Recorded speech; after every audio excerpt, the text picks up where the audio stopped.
Samantala, inaasahang madadagdagan pa ang mga pasilidad na maaari magbigay ng libreng gamot sa ilalim ng Guaranteed and Accessible Medications for Outpatient Treatment o gamot program ng PhilHealth. Aabot sa hanggang 20,000 pisong halaga ng libreng gamot ang pwedeng makuha ng PhilHealth member kada taon. Ang detalye sa report ni Bien Manalo. Epektibo na ang mas pinalawak na PhilHealth Guaranteed and Accessible Medications for Outpatient Treatment o PhilHealth Gamot. Maaari nang makapag-avail ang mga miyembro na aabot sa 75 outpatient medicines sa mga accredited gamot facility na may annual benefit limit na 20,000 piso. Kasama rito ang mga gamot para sa impeksyon, asthma at chronic obstructive pulmonary disease o COPD, diabetes, high cholesterol, high blood pressure at sakit sa puso at nervous system disorders, kasama na rin ang supportive therapies. Ilan sa mga accredited gamot facility ay VidaCure, Generica Drugstore, CGD Medical Depot Incorporated at Chinese General Hospital.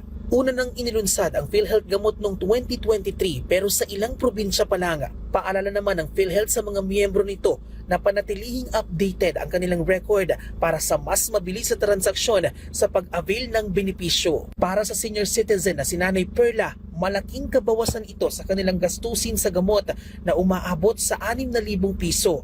Kasama rito ang kanyang maintenance sa high blood, multivitamins at pampatak sa mata ng kanyang mister na inopera lang sa mata dahil sa katarata. Nagpapasalamat siya sa PhilHealth dahil wala silang binayaran sa operasyon ng kanyang mister na posible raw sanang umabot sa 50,000 piso.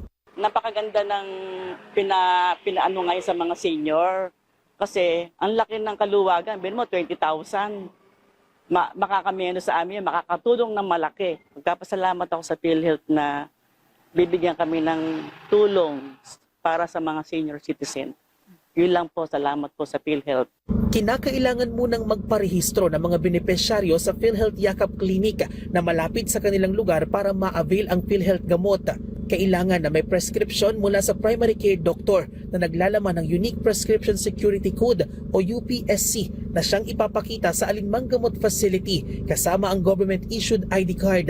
Ayon sa PhilHealth, 24 na iba pang facilities sa National Capital Region o NCR ang nagpasa na rin ng kanilang letter of intent para sumali sa naturang programa. Bien Manalo para sa Pambansang TV sa Bagong Pilipinas.